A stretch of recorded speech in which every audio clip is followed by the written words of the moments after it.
Hello everyone, my name is Partho Das, Assistant Professor, Department of Electrical Engineering, JS College of Engineering, West Bengal, India. So, welcome to my class. Today's topic is alternator equivalent circuit diagram, phasor diagram, alternator operation and power torque of the alternator. So these are the contents. So various topics we have covered, try to cover today, because they are all are the internal interrelated topics. So let us start our presentation. So in the previous classes we have studied that we have studied the constructional part. Then we have seen the what are the different types of rotating field type, rotating armature type. Those things we have studied. Different excitation methods we have studied. So in this particular presentation we are going to see how the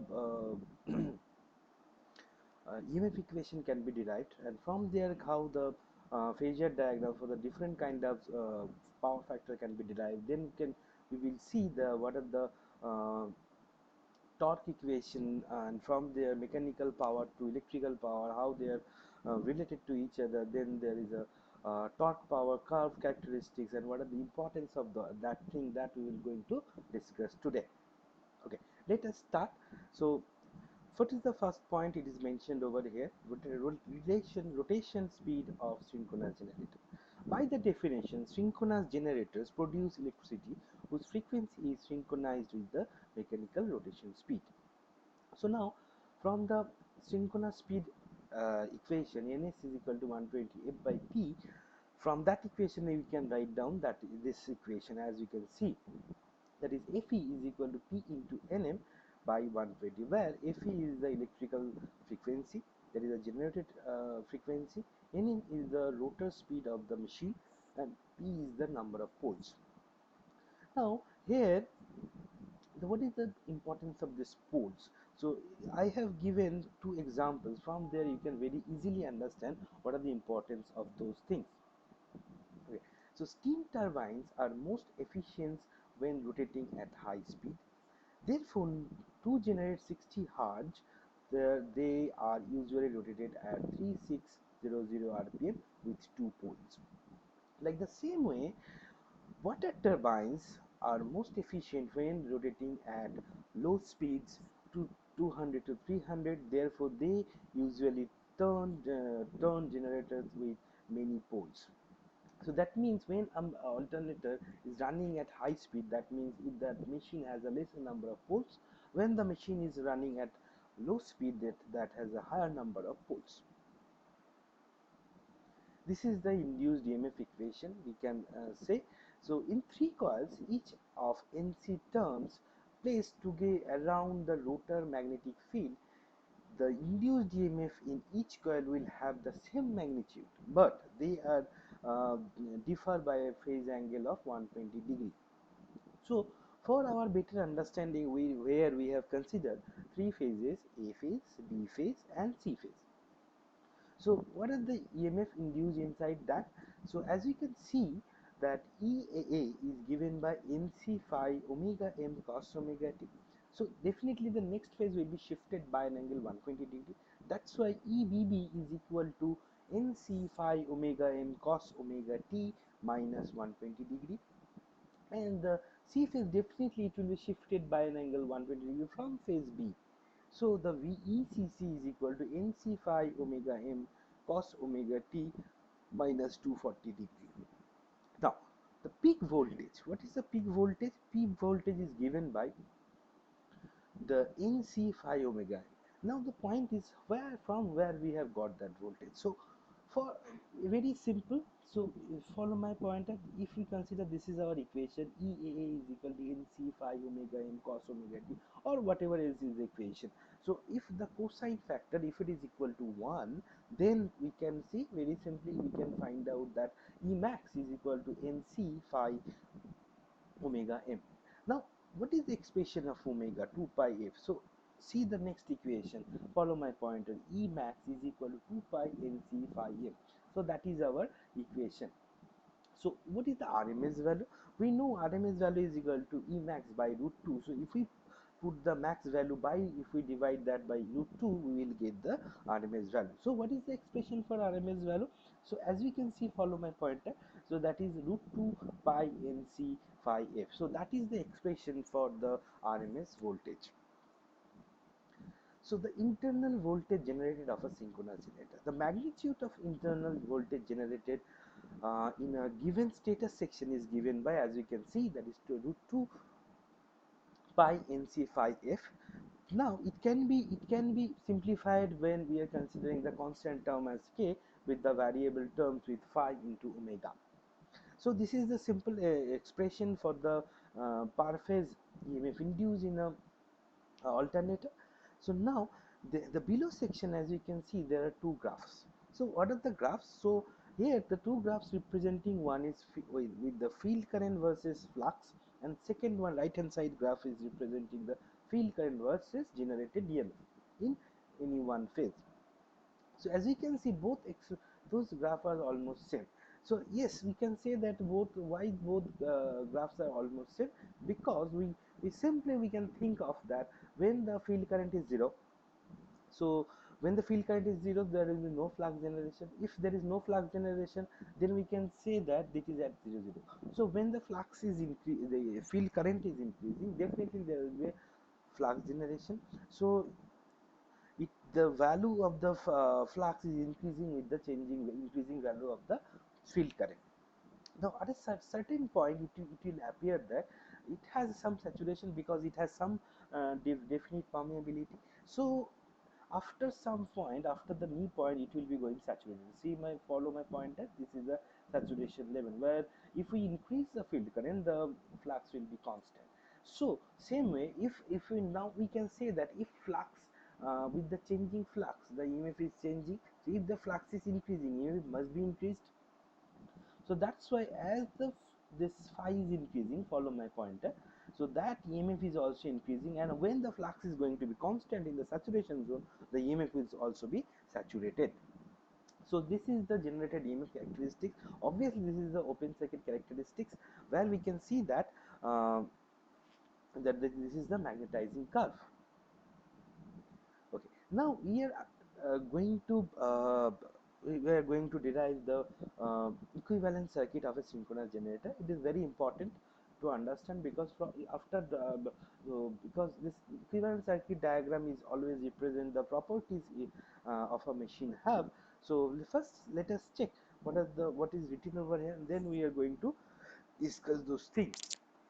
The internally generated voltage in a single phase of a synchronous machine, EA, is not usually the voltage appearing at its terminal. It's equal to the outlet voltage only when there is no armature current. That means what? That means it is open terminal.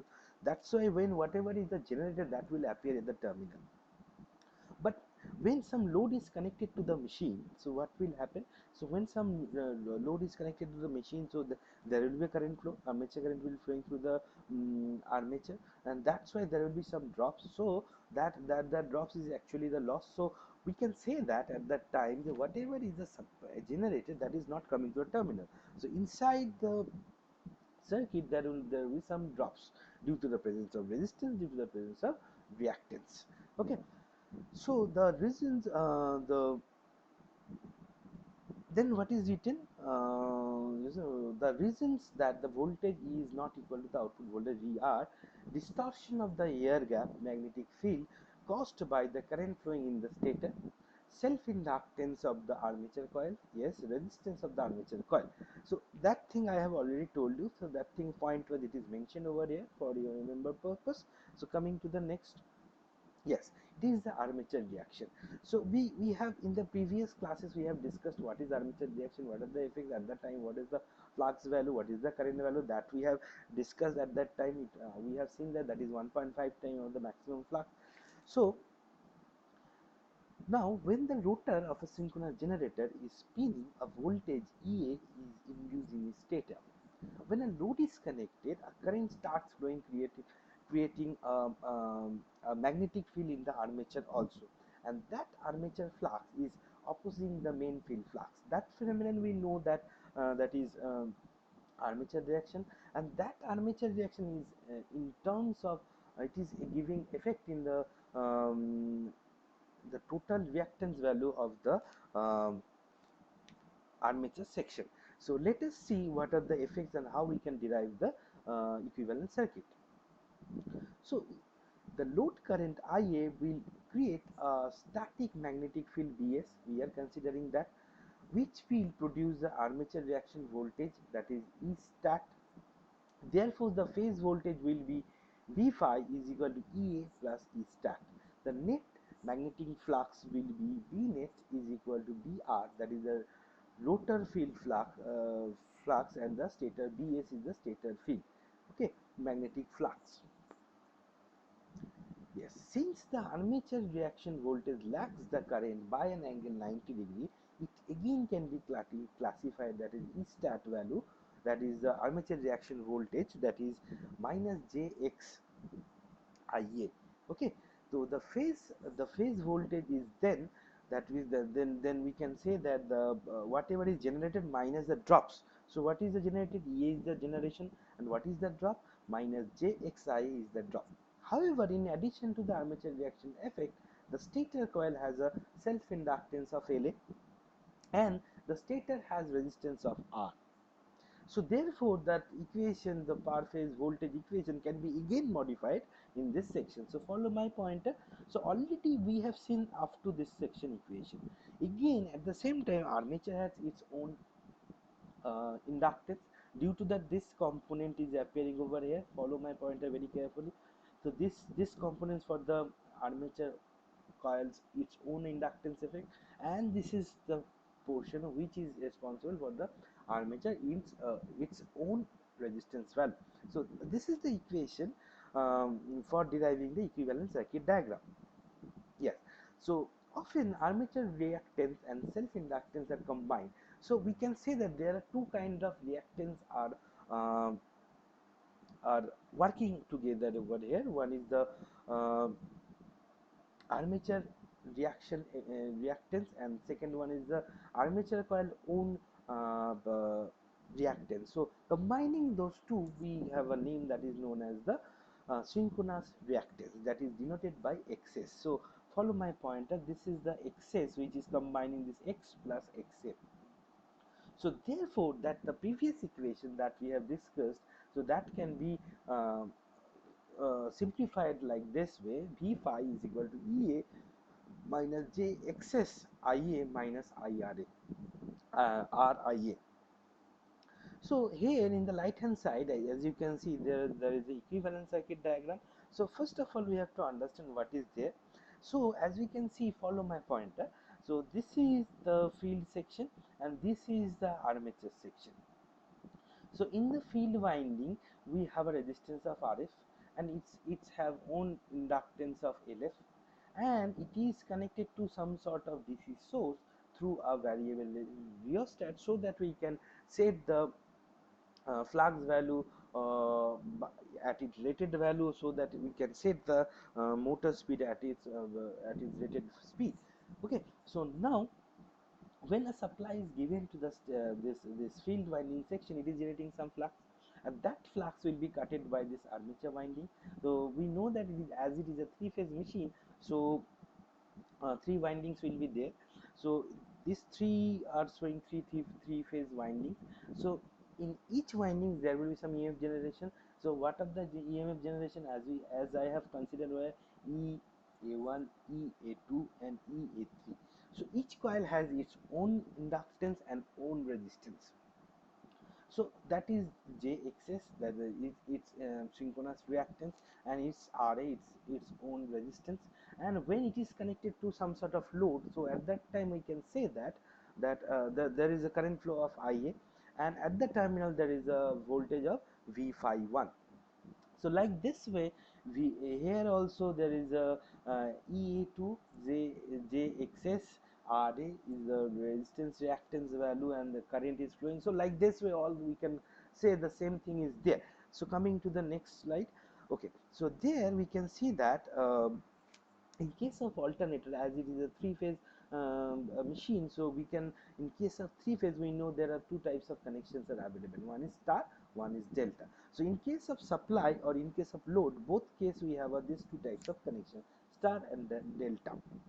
Okay, so now for start we know that line voltage is equal to root 3 of phase voltage, and in case of delta we know that line voltage is equal to the phase voltage. Okay, so coming to the next, so this is a simplified version of the equivalent circuit diagram.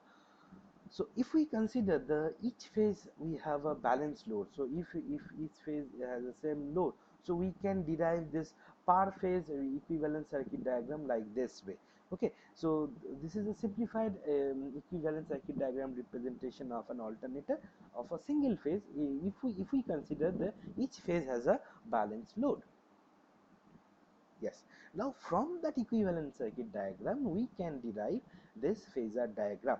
So in phasor diagram, for the derivation of phasor diagram, we can consider that uh, we have three kind. We may have three types of power factor: unity power factor, lagging power factor, and leading power factor. So for that three case, we can draw these three types of phasor diagram. Okay, so what are the phasor diagrams? One by one we are going to discuss.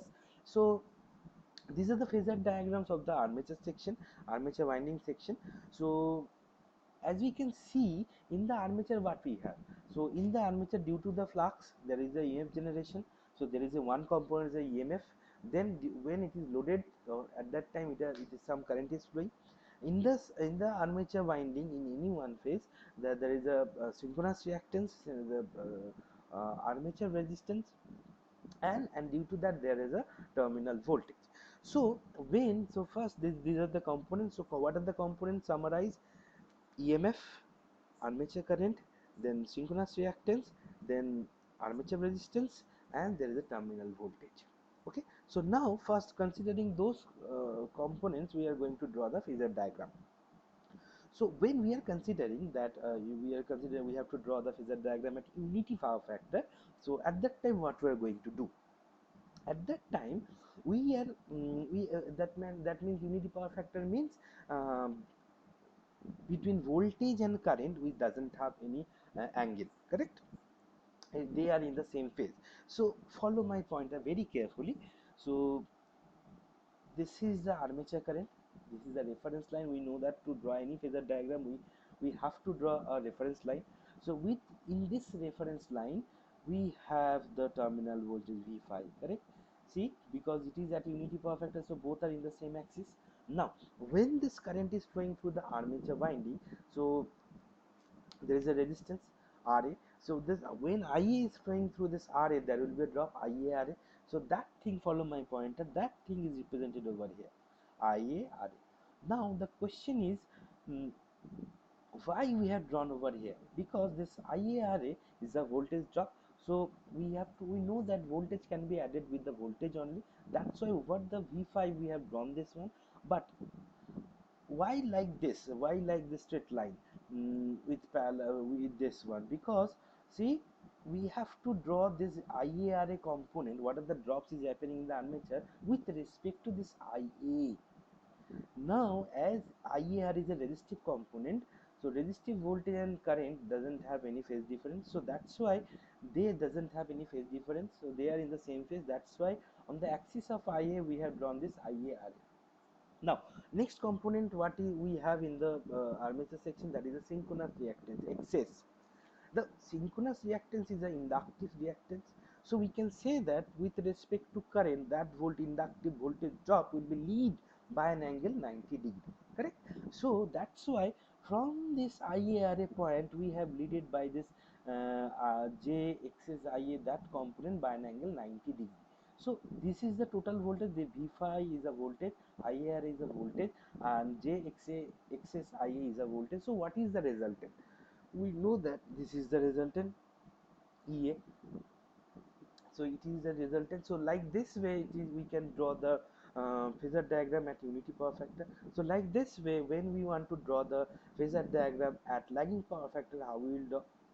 So first thing we have to take in the mind that we are drawing the phasor diagram at lagging power factor. Lagging power factor means from the voltage current will lag behind by some angle.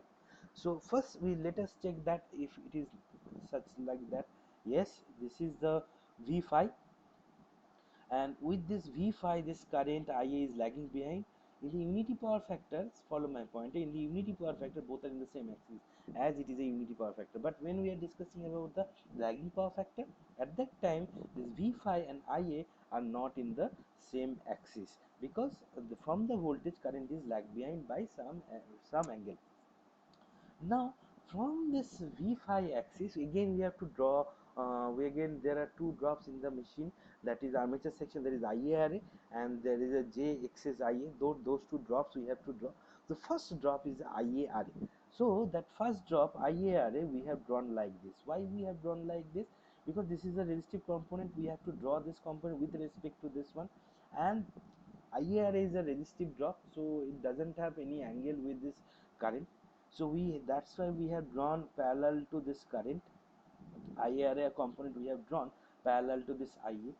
Next we have drawn this J axis IA with 90-degree lead from this IA. Okay, as this IA is parallel with this IA array, so if we draw from IA array and from IA array to this EA, that is if we extend like this way, so it is 90-degree shaped. So and this is the resultant we can draw. After drawing everything we can draw, if we join this two we will get the resultant over there. So like this way, leading, in the case of leading power factor, the same thing we can draw. So when we have to draw the leading power factor, so we have to take in the mind that leading, that means from voltage now current is leading. So first check that if the from the voltage current is leading or lagging. So follow my pointer. So this is the V phi axis, and with respect to this, see, this current is leading. Now again we have two components, so IA array parallel to this IA line we have drawn this IA array, and from this IA we have leading that voltage J axis IA by an angle 90-degree. So what is the resultant? This is the resultant. So like this way we can draw the phasors of all the leading, unity and lagging power factor. So remember one thing, my suggestion is, once you able to understand any one of those three phasors, you can very easily understand other two. Okay, so try to understand any one of them, and I think you have understood this one. Okay, so coming to the next. Okay, so the synchronous generator operating alone. Okay, that is very interesting point. So we know that alternators are used for the electricity generation nowadays. Whatever is the power plant or generating station, there usually we use the synchronous generator or alternator for the electricity generation. So now this electricity, when alternators are connected to some sort of load, so there we can see that with the change of the load, the behavior of the synchronous generator get changed.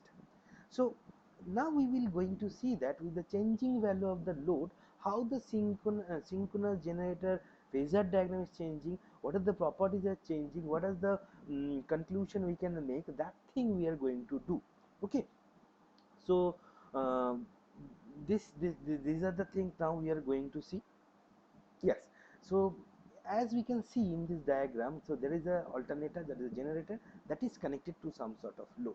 Okay, so since the field is unaffected with the change of the load, the field current is constant, and therefore the flux phi is also constant too.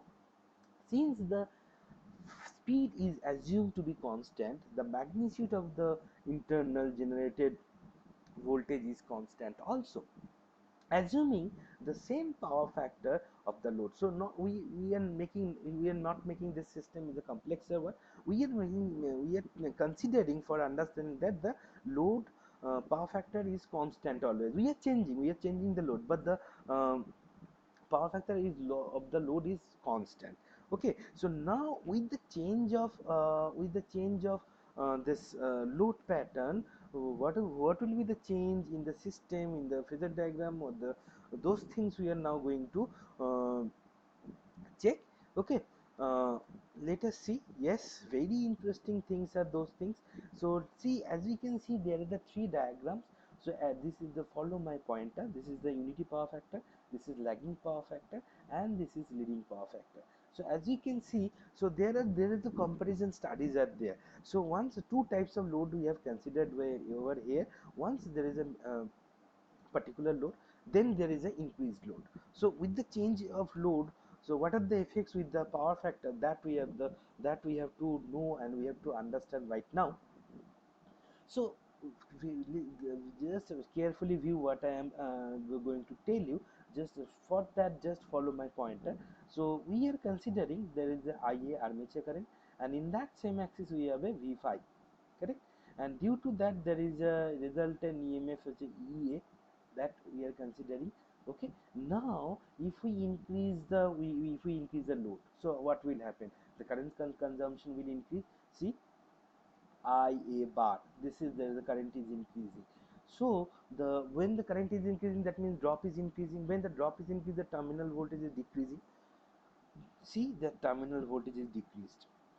So what is the total EMF? What is the total EMF? This is the total EMF. Okay, so what is the delta? See, this delta is increasing. Like this way, in the lagging power factor also, we can see the, in case of unity power factor, there is a slight change. But in case of lagging power factor, there is a significant change in the voltage and those things. So and angle. And but in case of leading power factor, as we can see over there, there is a change but in the reverse direction. So um, from no load to full load, if we increase the load, so in case of unity power factor and lagging power factor, in both case the drops are increasing. So in those case, whatever is the behavior in leading power factor, the behavior is reversed. So if we go for the next two three slide, we will very easily understand what I am going to tell you. Yes, for lagging loads, the phase voltage decreases significantly. Yes, this is our conclusion from the previous phasor diagram. So when the load nature is lagging and we are uh, changing this load, we are increasing this load, though the terminal voltage decreases significantly. In case of unity power factor, this change is very slight. Okay, and in case of leading load, the phase voltage increases. So now the same thing can be understood very easily from the voltage regulation equation. What is the voltage regulation equation? That is ER is equal to V no load voltage minus full load voltage by full load voltage into 100%. Okay, so now if we go to the next slide, so there is these are the conclusion that we can make from those voltage regulations. So I'm just reading it out, and I'm going to explain you what are those things. A synchronous generator operating at lagging power factor has a fairly large positive voltage regulation. Why? See, for the understanding, go to the previous one. So if we are considering that is a lagging power factor, that means no load to full load, the voltage drops is significantly high, as we have considered over here. So if this VNL minus VFL, that is no load voltage to full load voltage, if this change is very high, that means the difference is high. If the difference is high, definitely we can say that the voltage regulation is high. Okay, so next case, a synchronous generator operating at unity power factor has a small positive voltage regulation. Yes, as we have considered over where we have seen that for unity power factor load, the phase terminal decreases slightly. It decreases slight. So if the decrease is slight, so the change is also slight. If this different no load to full load voltage difference is slight, so the voltage regulation is also slight or very less.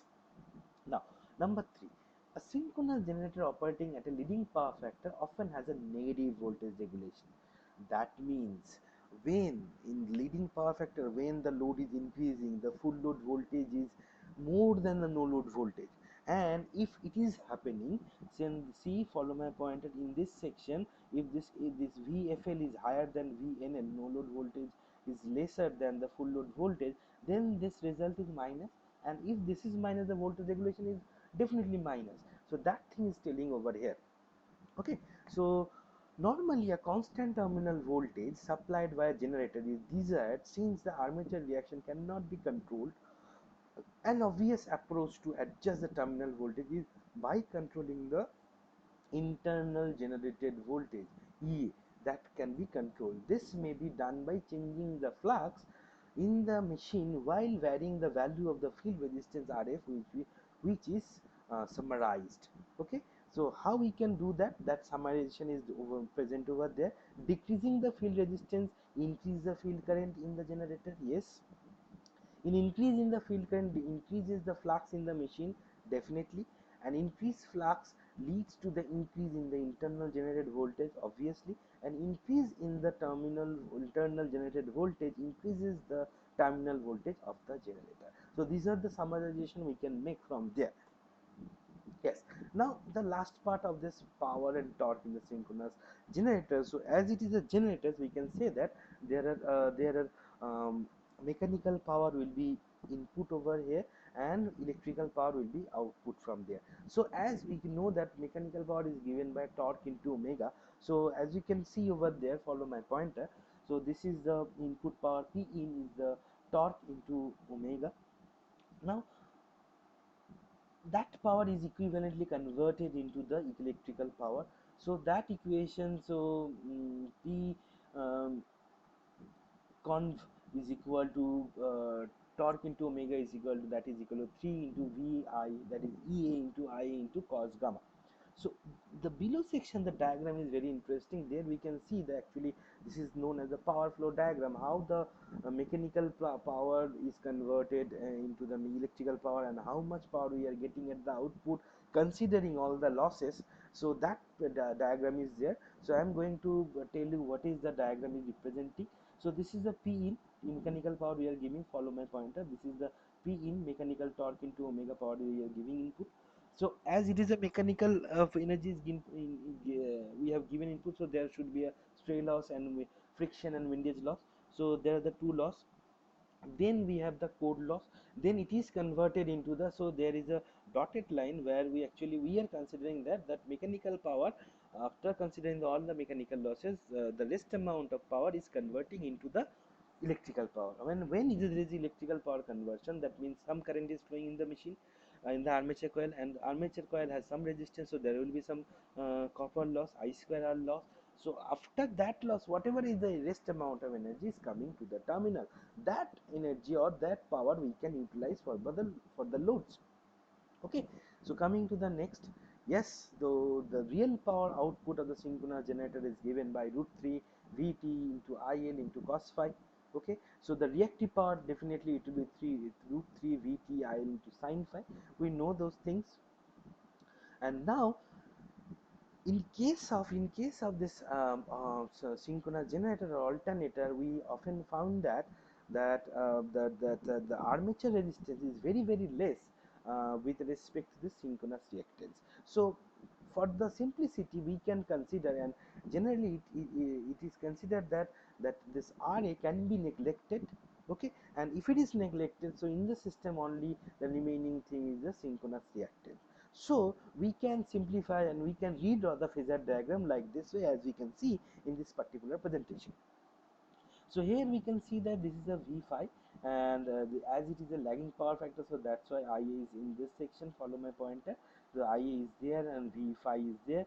Then there is, this is the J axis IA parallel, so 90-degree shipment from this, leading from this line, and we see, as we have done in the previous phasor diagram, there is a consideration of IA array, but as the IA array drop is very less with respect to this excess IA drop, so we can neglect over there, and the resultant phasor diagram EA is like this way. Okay, yes. So the real power output of synchronous generator can be approximated as P out 3 V phi EA sin delta by XS. Okay, so these are the equation we can know. So the maximum power that can be supplied by the generator when this sin delta is equal to 1. So at that time the P max output is equal to 3 V phi EA by XS. No, that means when sin delta is equal to 1, that means delta is equal to 90 degree. Okay, So when there is a 90-degree angle, that time the maximum output power can be achieved. Okay, so this is the maximum power objective. This maximum power specified is called that the static stability limit of the generator. Normally the real generators do not approach this limit. Full load torque angles are usually between 15 to 20 degree. The induced torque is given by this equation, K into BR into B net into sine delta, where this Br is the rotor magnetic field, B net is the net magnetic flux, and alternatively the induced torque is also given by that 3V phi Ea sine delta by omega m into Xs. Yes, this is the last thing I'm going to discuss with the power angle curve. Okay, so as we can see the diagram over here, that is the armature one phase diagram I have considered over here. So now we are considering that the synchronous generator is connected to some infinite bus. So consider a synchronous generator connected to infinite bus through a transmission line which has, so there is a generator, that is a infinite bus. So that is in between that we have a transmission line. That transmission line we have a reactance of x1 that we have considered in the particular diagram, and the transmission line resistance and capacitance now we are neglecting. So as you can see the equivalent circuit diagram, that alternator is connected to infinite bus bar and through a transmission line, and that transmission line has a inductance of reactance of x1. Okay, now let this V is equal to V at an angle 0 degree voltage of the infinite bus. What that alternator is connected to some infinite bus. That infinite bus has a voltage of V at an angle 0 degree. Okay, and and the alternator that we are discussing about, that has a E is equal to E at an angle delta, voltage behind the direct axis synchronous reactance of the machine. Okay, so what is XD? XD is the synchronous or transient reactance of the machine. The complex power delivered by the generator to the system is given by S is equal to V into I. Okay, so what is what is I is given by the voltage difference by the reactance. Okay, so now for better understanding, if we go back and we are considering, see, follow my pointer, this is the generator voltage, and this is the what we can say, this is the infinite busbar voltage, and that voltage difference divided by this reactance, what will give us the current of the system, correct? So that thing we are doing over here. So see, this is E delta minus V 0 degree by J into XD plus XL. This is XD is the direct axis reactance and X1 is the line reactance. Okay, so we are, for simplicity, we are considering that XD plus X1 is a X, that is a total reactance. So we can simplify this. This is S is equal to V into E delta by X at an angle 90 degree plus J V by X. So if we multiply, then we can simplify this section. S is equal to EV by X at an angle 90 degree minus delta minus J V square into X. So again we are simplifying that S is equal to V under in the bracket EV by X into sine delta plus we are breaking the equation. So this equation at an angle 90 degree minus delta can be rewritten as EV by X into sine delta plus cos delta format. So J EV by X cos delta minus J V square by X. So from there we can separate out the real part and the imaginary part.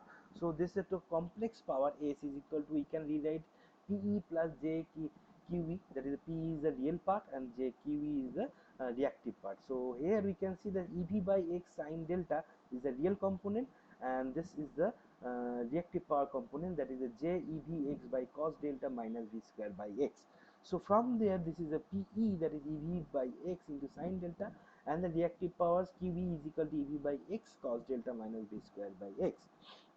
Now the when this maximum power will occur, when this sine delta will be 1, that means delta will be 90 degree, at that time P is equal to EV by X. Okay, So this is the equation. Yes, this is very important characteristic, which is actually this graph is representing the power angle diagram, is representing the stability of the system. It is discuss about the stability of the system. Now see what is written over here. The graphical representation of PE, that is the real power output, to the load angle delta is called the power angle curve. That means the load angle, the graph between the load angle and the real power, in between the real power, is known as the power angle curve. It is widely used in the power system stability studies. Yes, it is used for the power system stability study. So as we can see, there is a diagram. So very carefully, if we view this section, the follow my point, that this section is represented as generator action, and this section is representing as the motor action. Okay, so maximum power is transferred when delta is equal to 90 degree. As the value of delta is above 90 degree, this will again going to be decreased. So when, so first see, follow my pointer, from 0 to 90 degree, at that time, this when the increasing value of delta, this real power injection is increasing, and when it is reached at 90 degree, it is giving maximum. Already we have seen in the previous. So when it is again increased from 90 to 180 degree, at that time the real power injection is decreasing, but it is in the generation mode. But when it is at the um, angle and 180 degrees, so we can say that at the my real power, at that time the real power injection is 0. And after that, when again if we increase the delta value, then we can say that the value, real power injection value, is increasing, but in the negative direction. That means no more it is not um, uh, the flow of the power direct flow is reverse. That means it is no more working as a generator. Now it is start working as a motor. That means it is consuming electrical power and it is delivering mechanical power. Okay, so this is the importance. So we cannot randomly, we cannot change the load angle value, because with the change of the load angle value, this power, real power injection, can be deferred. Okay, so this is all about the power angle curve. So after completion of this class, I think you are now able to understand what is the equivalent circuit diagram, or how we can derive, what are the things we have to consider when we are doing the equivalent circuit diagram. Then we have from the equivalent concept of equivalent circuit diagram, we have derived, we have drawn the phasor diagram for at unity power factor, lagging power factor, and leading power factor. Then we have seen the load effect with the changing value of load, how the phasor diagram are changing, and with that what are the changes are occurring in the voltage regulation also. And then we have the power and torque equation. Then we have the power angle diagram, and which is very important for the stability of a system. So that is all for today. Thank you.